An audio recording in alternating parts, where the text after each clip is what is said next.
کو آج بھرپور طریقے سے جانشین حضور شیخ الاسلام کو سننا ہے اور ان کے خطاب دلیلہ سے محسوس ہونا ہے۔ میں بڑے تیزی کے ساتھ ایک جملہ عرض کروں گا، یاد کریے آج سے تقریباً 14 سال کے پہلے کا عرصہ سبحان اللہ کہ یہی وہ جگہ تھی کہ جہاں ابو نے چھوڑا تھا وہیں سے جانشین کا آغاز ہو رہا ہے۔ سبحان اللہ، نعرہ تکبیر، نعرہ رسالت، جانشین شیخ الاسلام، انتخاب شیخ الاسلام، سبحان اللہ جہاں سے میرے آقا میرے پیر و مرشد حضور شیخ الاسلام والمسلمین نے چھوڑا تھا وہیں سے جانشین حضور شیخ الاسلام کا آغاز ہو رہا ہے۔ اور یوں کہوں تو غلط نہ ہوگا کہ جو موضوع کو میرے پیر نے چھیڑا تھا آج سے 14 سال پہلے، اسی موضوع کو آج جانشین حضور شیخ الاسلام نماز مغرب میں دہرا بھی دیا۔ سبحان اللہ، کیا بات ہے۔ شاید آپ کو یاد ہوگا آج سے 14 سال قبل جب میرے آقا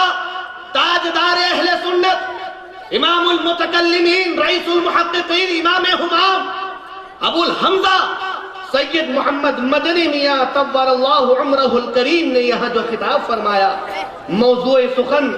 آپ نے فرمایا تھا، جو انتخاب کیا تھا، اثناء خطبہ جس آیت مبارکہ کو پڑھا تھا وہ آیت تھی قد افلح من تزکا۔ اور کرامت حضور شیخ الاسلام تو دیکھو کہ جس سرزمین پر جانشین شیخ الاسلام نے نماز مغرب کو پڑھایا تو پتہ نہیں ان کی طبیعت میں کیسے یہ حضور شیخ الاسلام کی جانب سے الہام ہو گیا کہ پہلی رکعت میں جانشین حضور شیخ الاسلام نے قد افلح من تزکا پڑھ دیا اور کہہ دیا، یہ اعلان کر دیا کہ میں آج یہاں آیا تو ہوں جانشین شیخ الاسلام بن کر، جہاں سے میرے ابو نے چھوڑا تھا وہیں سے میں آج آغاز کروں گا۔ معزز سامعین کرام، سبحان اللہ،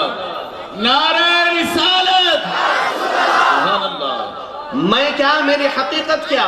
میری بساط کیا، میری اوقات کیا کہ میں جانشین حضور شیخ الاسلام کا تعارف بیان کر سکوں، لیکن یہ ناچیز کے دماغ میں جو باتیں آ رہی ہیں وہ عرض کر رہا ہوں کہ حضور شیخ الاسلام والمسلمین کا انتخاب ہے حمزہ میاں، جانشین حضور شیخ الاسلام ہے، انتخاب حضور شیخ الاسلام ہے۔ اس سے بڑھ کر ہمارے لیے تعارف اور کوئی نہیں ہو سکتی کہ یہ مدنی میاں کے مصطفیٰ ہیں۔ بڑے تیزی کے ساتھ، بڑے ذمہ داری کے ساتھ یہ بات میں آپ کو عرض کر رہا ہوں۔ آج ہم عظمت مصطفیٰ کانفرنس میں بیٹھے ہیں، علماء یہاں بیٹھے ہیں، تحقیق کی باتوں میں نہیں جاؤں گا، بڑے ذمہ داری سے بات عرض کر رہا ہوں۔ عظمت مصطفیٰ، مصطفیٰ کے معنی ہوتے ہیں چنا ہوا، جس کو رب نے چنا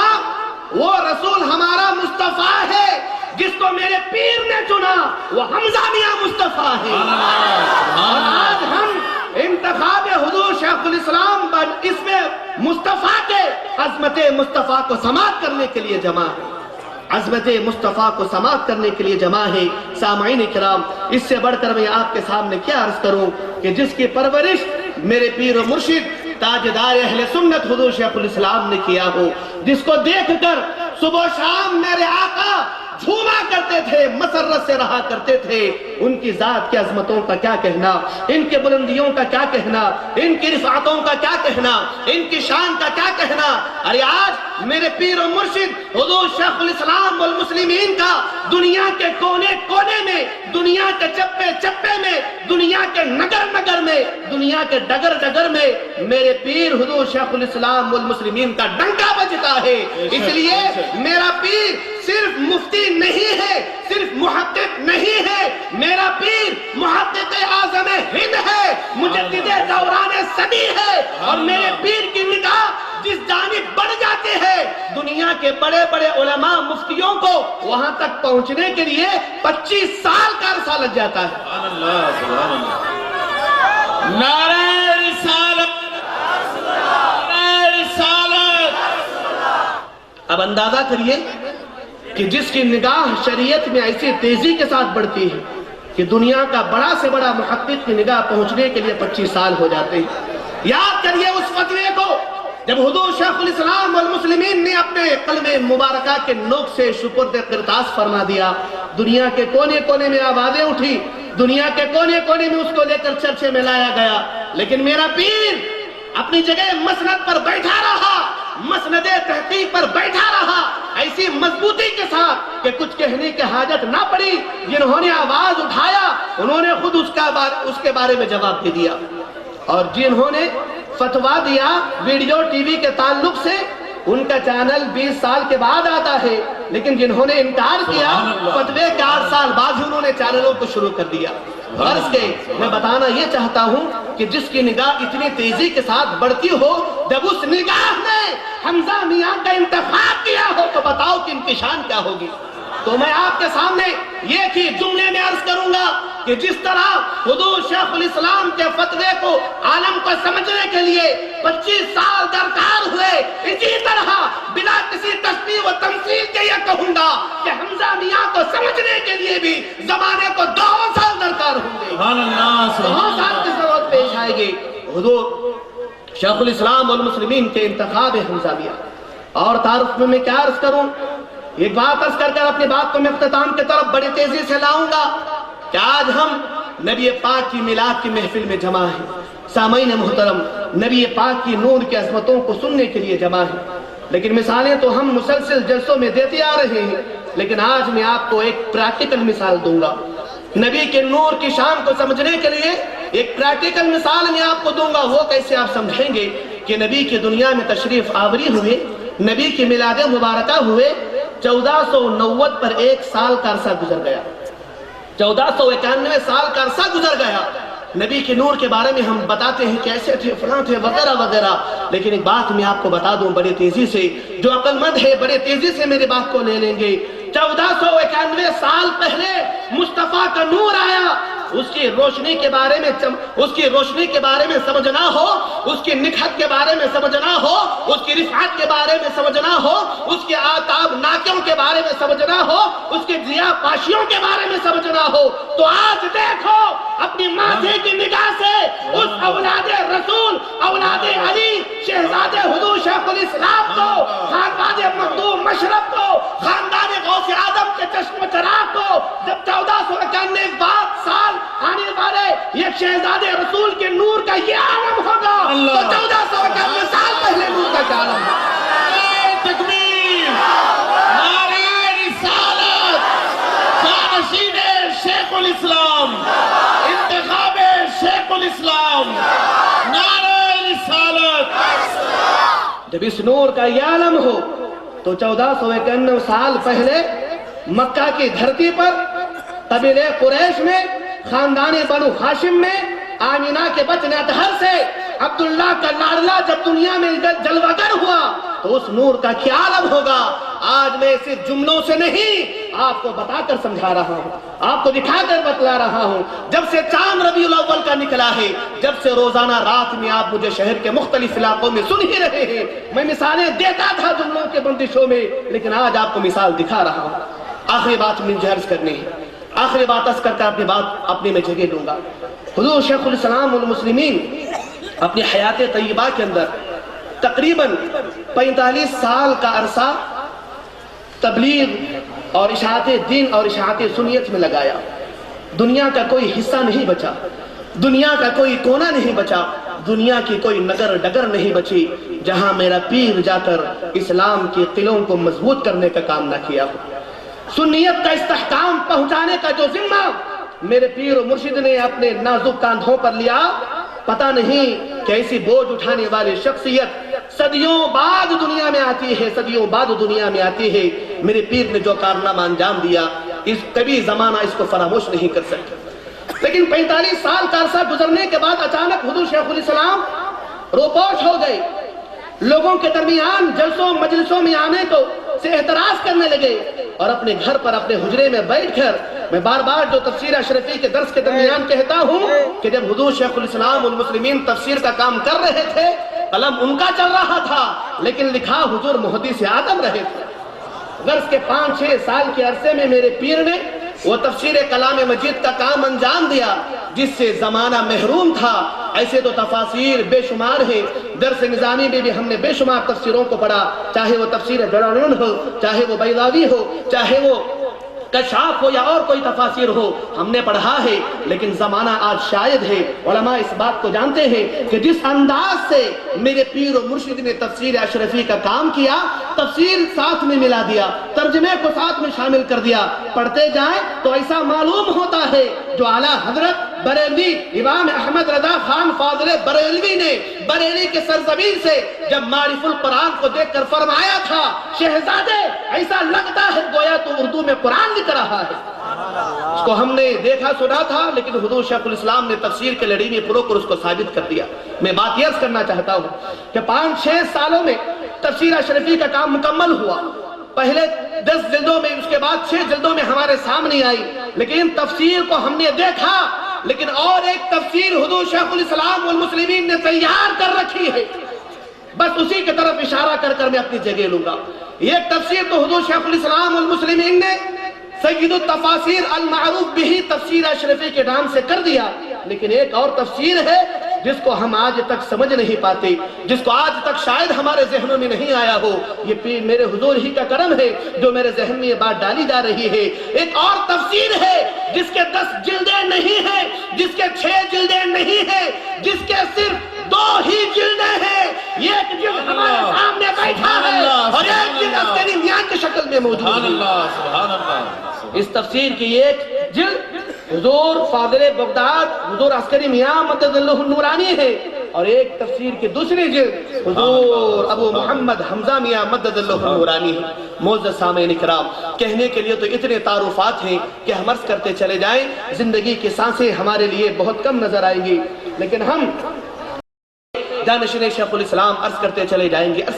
جائیں گے۔ بس آئیے ہمیں اور آپ کو اس عظیم خطاب کو سماعت کرنا ہے کہ خطابت دنیا کے اندر جتنے خطباء ہیں ان کو ناز ہے اپنی خطابت پر، کہ بڑے بڑے مقررین اپنی خطابت پر ناز کرتے ہیں، لیکن یہ خانوادہ ایسا ہے کہ جو خطابت پر ناز نہیں کرتے بلکہ خود خطابت ان پر ناز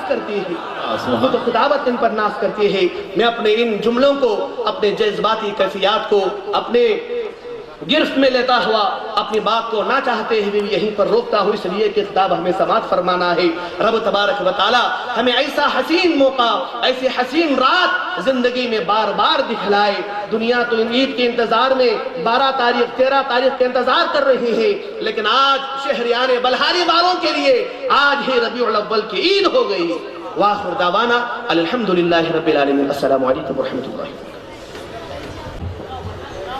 جانشین حضور شیخ الاسلام والمسلمین کی گلپوشی ہوگی، رسم گلپوشی ادا کی جائے گی۔ میں گلپوشی کے لیے خلیفہ حضور شیخ الاسلام حافظ قاری محمد احمد علی اشرفی صاحب سے گزارش کرتا ہوں کہ وہ حضور والا کی گلپوشی فرمائے۔ آپ حضرات درود پاک پڑھیں۔ نعرہ تکبیر، نعرہ رسالت، جانشین حضور شیخ الاسلام، انتخاب شیخ الاسلام حضور سید حمزہ اشرف صاحب قبلہ، نعرہ تکبیر۔ شیخ الاسلام والمسلمین ہم تمام کے آقا ابو محمد الشاہ حمزہ اشرف مدد اللہ النورانی جانشین حضور شیخ الاسلام والمسلمین سے ادباً معروضہ کرتا ہوں، گزارش کرتا ہوں کہ آپ تشریف لائیں اور اپنے نورانی خطاب سے ہم تمام کے قلوب کو منور اور مجلہ فرمائے۔ حضرت کا استقبال نعرہ تکبیر سے فرمائے۔ جانشین حضور شیخ الاسلام،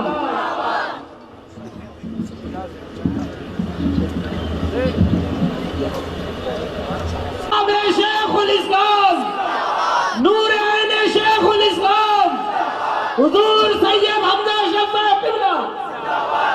نعرہ تکبیر۔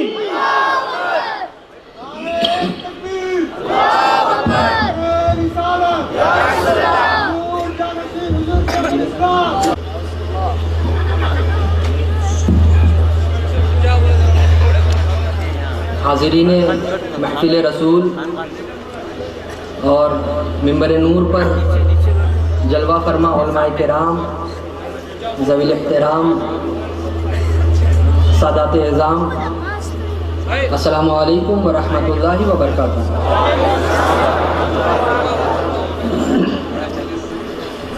نحمدہ ونصلی ونسلم علی رسولہ الکریم، اما بعد فاعوذ باللہ من الشیطان الرجیم، بسم اللہ الرحمن الرحیم۔ ہن لباس لکم وانتم لباس لہن، صدق اللہ العظیم وصدق نبیہ الامین المتین الکریم، ونحن علی ذلک لمن الشاہدین والشاکرین، والحمد للہ رب العالمین۔ ادب گاہیست زیر آسماں از عرش نازک تر،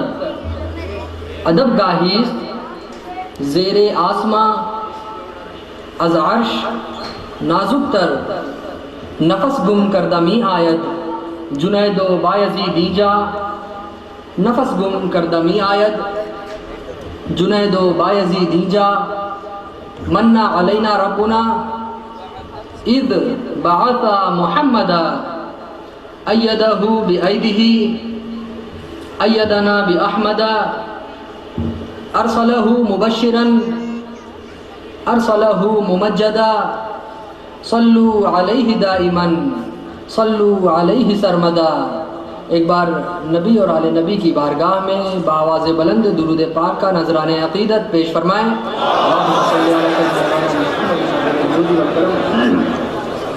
بارک وسلم صلاۃ و سلام علیک یا رسول اللہ صلی اللہ تعالی علیہ وسلم۔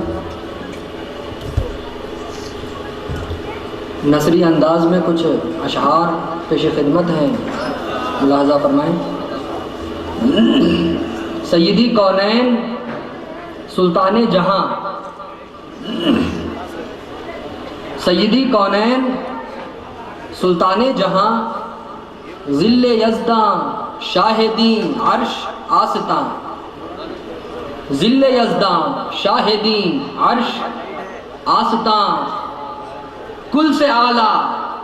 کل سے اولا کل کی جاں، کل سے اعلیٰ کل سے اولا کل کی جاں، کل کے آقا کل کے ہادی کل کی شان، کل کے آقا کل کے ہادی کل کی شان، دل کشا دلکش دلارا دل ستا، دل کشا دلکش دلارا دل ستا، کانے جاں و جانے جاں و شان شاں۔ سبحان اللہ، نعرہ تکبیر، نعرہ رسالت، جانشین شیخ الاسلام، انتخاب شیخ الاسلام، اشرفی دولا زندہ باد زندہ باد۔ کانے جاں و جانے جاں و شان شاں، ہر حکایت ہر کنایت ہر ادا، ہر حکایت ہر کنایت ہر ادا، ہر اشارت دل نشیں و دل نشاں، ہر اشارت دل نشیں و دل نشاں، دل دے دل کو جان جاں کو نور دے، دل دے دل کو جان جاں کو نور دے، اے جہانے جان والے جانے جہاں، اے جہانے جان والے جانے جہاں، آنکھ دے اور آنکھ کو دیدار نور، آنکھ دے اور آنکھ کو دیدار نور، روح دے اور روح کو راہ جنا، روح دے اور روح کو راہ جنا۔ اس شعر کو بالخصوص ملاحظہ فرمائیے گا۔ تو نہ تھا کچھ نہ تھا گر تو نہ ہو، تو نہ تھا کچھ نہ تھا گر تو نہ ہو کچھ نہ ہو تو ہی تو ہے جانے جہاں سبحان اللہ نعرہ تکبیر نعرہ رسالت انتخاب شیخ الاسلام جانشین شیخ الاسلام توکل شیخ الاسلام ہم سبھی ہیں شیخ الاسلام سبحان اللہ سبحان اللہ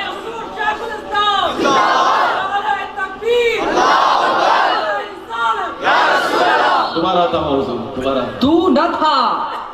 کچھ نہ تھا گر تو نہ ہو تو نہ تھا کچھ نہ تھا گر تو نہ ہو کچھ نہ ہو تو ہی تو ہے جانے جہاں تو ہو داتا اور اوروں سے رجا تو ہو داتا اور اوروں سے رجا تو ہو آقا اور یاد دیگراں تو ہو آقا اور یاد دیگراں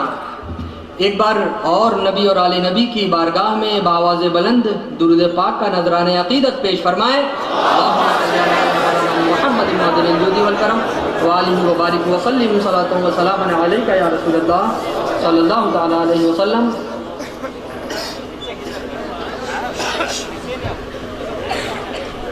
میں نے جس آیت کریمہ کی تلاوت کا شرف حاصل کیا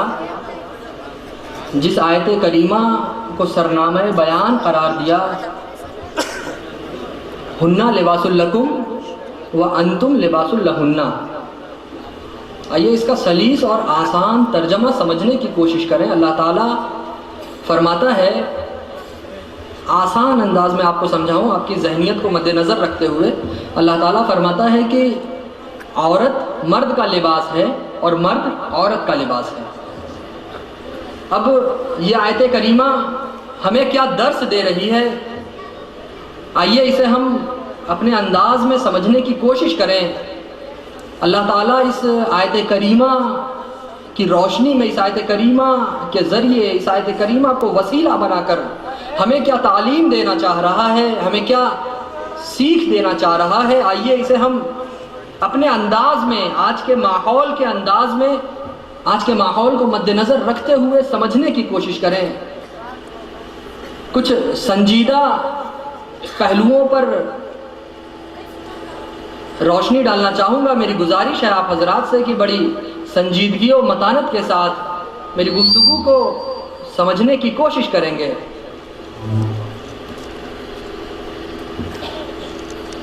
میں آپ کو آج سے صدیوں پہلے لے جانا چاہتا ہوں تقریباً آج سے 1400 سال سے بھی زیادہ پرانی بات ہے زیادہ پہلے کی بات ہے 1400 سال سے زیادہ پہلے کی بات ہے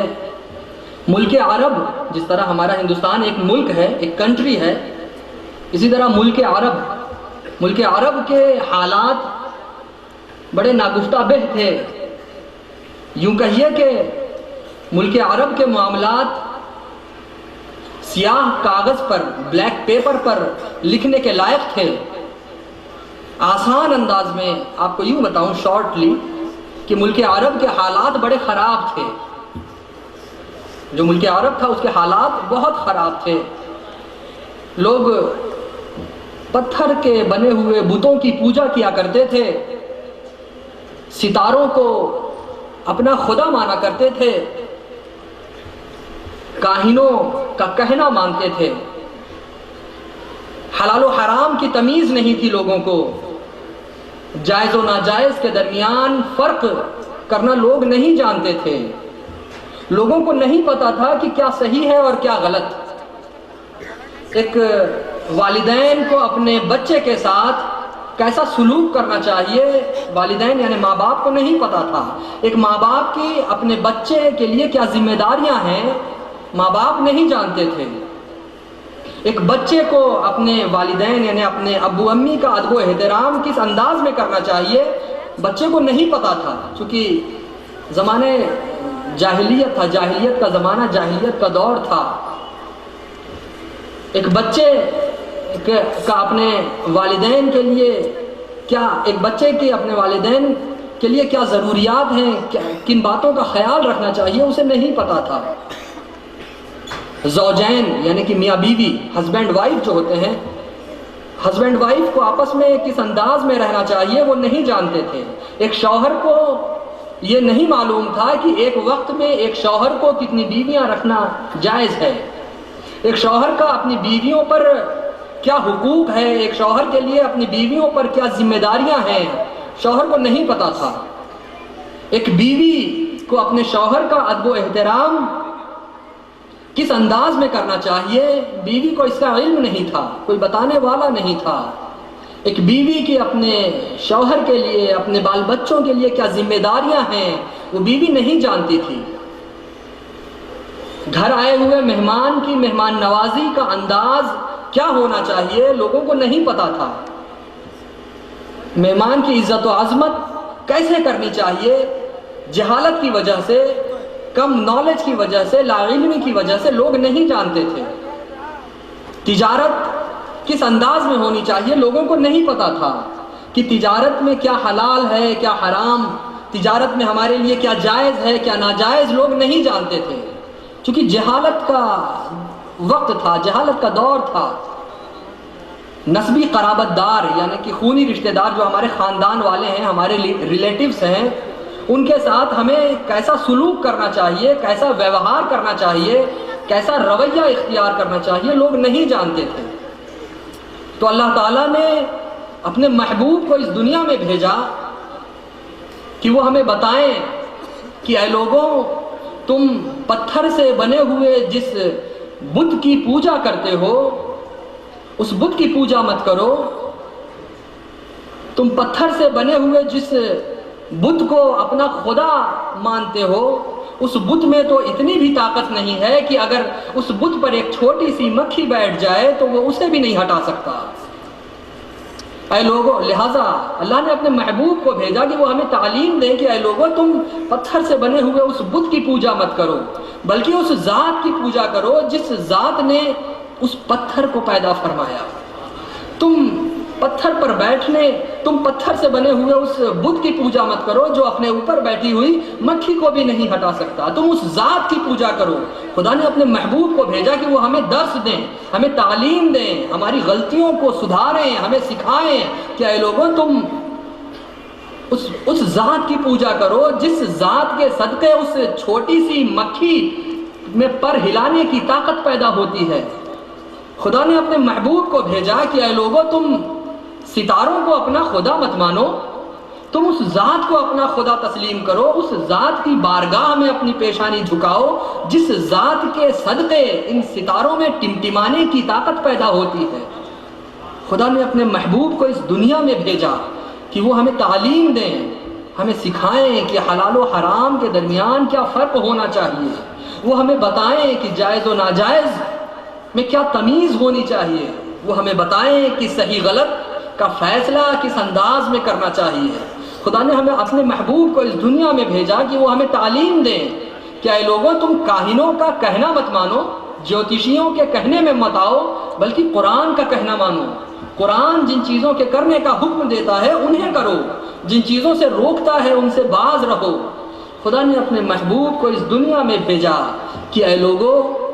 میں نے جس آیت کریمہ کی تلاوت کا شرف حاصل کیا ہے اس کی تمہید باندھنے کی کوشش کر رہا ہوں، ابھی اسی آیت کریمہ پر روشنی ڈالنے کی بھی کوشش کروں گا، ابھی یہ تمہید باندھ رہا ہوں۔ خدا نے اپنے محبوب کو اس دنیا میں بھیجا کہ اے لوگوں، کہ وہ ہمیں تعلیم دیں، ہمیں بتائیں کہ والدین کا اپنے بچوں پر کیا ذمہ داریاں ہیں، ماں باپ کی اپنے اولاد پر کیا ذمہ داریاں ہیں، انہیں اپنی اولاد کا خیال، ان کی تربیت کس انداز میں دینی چاہیے، ایک اولاد کو اپنے والدین کا ادب و احترام کس انداز میں کرنا چاہیے، ایک اولاد کو اپنے والدین، اپنے ماں باپ کا کہنا، ان کا حکم کیسے ماننا چاہیے۔ خدا نے اپنے محبوب کو اس دنیا میں بھیجا کہ وہ ہمیں تعلیم دیں، ہمیں بتائیں کہ میاں بیوی کے درمیان کیسے تعلقات ہونے چاہیے، میاں بیوی کو آپس میں ایک دوسرے کا خیال کس انداز میں رکھنا چاہیے، ایک وقت میں ایک شوہر کے لیے کتنی بیویاں رکھنا جائز ہیں، ہمیں تعلیم دیں۔ خدا نے اپنے محبوب کو اس دنیا میں بھیجا کہ وہ ہمیں تعلیم دیں، ہمیں سکھائیں کہ ایک بیوی کو اپنے شوہر کا ادب و احترام، اپنے شوہر کا کہنا کس انداز میں ماننا چاہیے۔ خدا نے اپنے محبوب کو اس دنیا میں بھیجا میرے دوستوں کہ وہ ہمیں تعلیم دیں، ہمیں بتائیں کہ گھر آئے ہوئے مہمان کی مہمان نوازی کا انداز کیا ہونا چاہیے۔ اگر کوئی آپ کے گھر آئے تو آپ کو اسے کس انداز میں اس سے ملنا چاہیے، اس کا خیال رکھنا چاہیے۔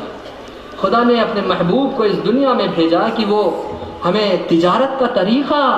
بتائیں کہ تجارت کس انداز سے ہونی چاہیے، تجارت میں ہمارے لیے کیا چیزیں ضروری ہیں، کیا ضروری نہیں ہے۔ ہمارے نبی آئے، انہوں نے ہمیں تعلیم دی۔ ہماری جو جہالت تھی ہمارے اندر موجود، جہالتوں کو ہمارے نبی صلی اللہ تعالیٰ علیہ وسلم نے قرآن کی روشنی میں اپنے خدا کے بتائے انوسار اسے دور کرنے کی کوشش کی اور دور بھی فرمایا۔ ہمارے نبی نے ہمیں تعلیم دی۔ تو آج ہم اسی نبی کی عزت و عظمت کو بیان کرنے کے لیے اسی نبی کی محفل میں موجود ہیں۔ بے شک میرے دوستوں، آج یہ عظمت مصطفیٰ کانفرنس میں ہم موجود ہیں۔ نبی آئے، انہوں نے وہ ایک وقت تک ہمیں تعلیم دیتے رہے۔ خدا نے اپنے محبوب کو بھیجا کہ وہ ہمارے اندر موجود برائیوں کو مٹائیں اور ہمیں اچھائیوں کی طرف آنے کی دعوت دیں، ہمیں بتائیں کہ ہمیں کون سی چیزیں کرنی چاہیے، کن چیزوں سے ہمیں باز رہنا چاہیے۔ اب یہاں غور کرنے کی بات ہے کہ یہ وہی، بے شک میرے دوستوں، یہ وہی محمد ہیں جن کے وجود کے صدقے اس کائنات کو وجود ملا۔ میرے دوستوں، یہ وہی محمد ہیں جن کے جلووں کی جھلک سے آفتاب کو نور و ضیاء کی بھیک ملی۔ بے شک میرے دوستوں، یہ وہی محمد ہیں جن کی آنکھوں کی چمک سے ماہ و نجوم کو روشنی کی خیرات ملی۔ یہ وہی محمد ہیں جن کے لیے یہ کائنات، یہ دنیا سجائی گئی۔ یہ وہی محمد ہیں جو زینت عرش ہیں، رونق فرش، حسن کائنات اور زیبائش ارض و سماوات ہیں میرے دوستوں۔ بے شک یہ وہی محمد ہیں جن کے کہ آج اس زمین اور آسمان کا ذرہ ذرہ اپنے وجود میں، یعنی اپنے موجودگی میں، جن کی موجودگی، جن کے صدقے میں موجود ہے۔ اب یہاں غور کرنے کی بات ہے کہ آج ہم جس محفل میں موجود ہیں، عظمت مصطفیٰ کانفرنس، ایک سوال ہے کہ رسول کی عزت و عظمت کس چیز میں ہے؟ وہ کون سی چیز ہے جس میں ہمارے نبی صلی اللہ تعالیٰ علیہ وسلم کی عزت و عظمت ہے؟ وہ کیا ہے؟ اگر غور کریں میرے دوستوں، میرے عزیزوں، میرے بزرگوں، تو پتہ چلے گا ہمارے نبی کی عزت و عظمت ان کی شریعت کی حفاظت میں ہے۔ ہمارے نبی کی شریعت کی حفاظت میں ان کی عزت و عظمت ہے۔ آج ہم دیکھ رہے ہیں کہ طرح طرح سے اسلامی شریعت پر حملہ ہو رہا ہے، اسلامی شریعت کو بدنام کرنے کی ناکام کوششیں کی جا رہی ہیں۔ ابھی چند روز پہلے کی بات ہے، کچھ دنوں پہلے یا کچھ مہینوں پہلے 3 طلاق جیسے گمبھیر مسئلے کے ذریعے اسلامی شریعت کو بدنام کرنے کی کوشش کی گئی۔ اسلامی شریعت 3 طلاق جیسے مسئلے کے ذریعے اسلامی شریعت پر اسلامی شریعت پر انگلی اٹھانے کی ناکام کوشش کی گئی۔ 3 طلاق جیسے گمبھیر مسئلے پر جب مسلمان متحد ہونے لگے، مسلمان ایک ہونے لگے، مسلمان طلاق جیسے گمبھیر مسئلے پر کاندھے سے کاندھا ملا کر، قدم سے قدم ملا کر آگے بڑھنے لگے، جب مسلمانوں کی آوازیں اوپر تک پہنچنے لگیں، حکومت تک جب مسلمانوں کی آوازوں کی گونج سنائی دینے لگی، تو اچانک ایک دوسرا مسئلہ 500 اور 1000 کی نوٹوں کی شکل میں پیش کر دیا، تاکہ وہ مسلمان جو 3 طلاق جیسے گمبھیر مسئلے پر متحد ہوئے ہیں، وہ مسلمان جو طلاق جیسے گمبھیر مسئلے پر جن کی آوازیں بلند ہو رہی ہیں، جو طلاق جیسی جو اسلامی شریعت کی حفاظت میں کاندھے سے کاندھا ملا کر قدم سے قدم ملا کر آگے بڑھنے کی کوشش کر رہے ہیں، وہ مسلمان دوسرے مذہب کے ماننے والوں کی طرح، دوسرے دھرم کے ماننے والوں کی طرح کاغذ کے معمولی سے ٹکڑے کے پیچھے الجھ کر رہ جائیں۔ دوستو، ابھی ہم طلاق جیسے گمبھیر مسئلے میں ایک ہو رہے تھے، اسلامی شریعت پر کے خلاف جو آوازیں اٹھائی گئی تھی، ہم اس کے دفاع کے لیے، اس کی روک کے لیے کاندھے سے کاندھا ملا کر، قدم سے قدم ملا کر آگے بڑھ رہے تھے۔ ہم اپنی آوازوں کو حکومت تک پہنچانے کی کوشش کر رہے تھے، ہم اپنی آوازیں بلند کر رہے تھے کہ اچانک یہ 500 اور 1000 کی نوٹوں کا مسئلہ آ گیا کہ ہم اس میں الجھ کر رہ جائیں۔ مسلمانوں کو اس نوٹ کے پیچھے الجھا دو۔ ایک سوچی سمجھی سازش کے تحت یہ پلان کیا گیا کہ دوسرے دھرم والوں کی طرح یہ مسلمانوں کو بھی اس نوٹ کے پیچھے الجھا دو جو نوٹ کاٹنے پر کٹ جاتی ہے۔ مسلمانوں کو کاغذ کے اس معمولی سے ٹکڑے کے پیچھے مصروف کر کے رکھ دو جو کاغذ کا ٹکڑا جلانے پر جل جاتا ہے۔ ہماری ایکتا کو توڑنے کے لیے ہمیں کاغذ کے اس معمولی سے ٹکڑے کے پیچھے الجھا کر رکھ دیا گیا، جو کاغذ کا جو ٹکڑا ایک مدت تک پانی میں رکھنے پر گل جاتا ہے۔ میرے دوستو، یاد رکھیے، یہ نوٹ کاٹنے پر کٹ جاتی ہے، پھاڑنے پر پھٹ جاتی ہے، جلانے پر جل جاتی ہے، ایک مدت تک پانی میں رکھنے پر گل جاتی ہے۔ یہ نوٹ، یہ کاغذ کا معمولی سا ٹکڑا اگر ہمیں کام آئے گا تو صرف اور صرف اس دنیا میں کام آئے گا، لیکن یہ ہماری اسلامی شریعت ہے جو ہمیں اس دنیا میں بھی کام آئے گی، اس دنیا میں بھی کام آئے گی۔ سبحان اللہ، نعرہ تکبیر۔ یہ اسلامی شریعت میرے دوستوں، اس کی ضرورت ہمیں، اگر اس نوٹ کی بات کریں تو اس نوٹ کی ضرورت ہمیں اس دنیا تک ہی ہے۔ کفن میں جیب نہیں ہوتا میرے دوست، لیکن یہ اسلامی شریعت، نوٹ کی ضرورت تو ہمیں صرف اس دنیا تک ہے، لیکن اسلامی شریعت جو ہے اس کی ضرورت ہمیں اس دنیا میں بھی ہے، اس دنیا میں بھی ہے۔ آج طرح طرح سے ہمارے اسلام کو، اسلامی شریعت کو بدنام کرنے کی کوشش کی جا رہی ہے۔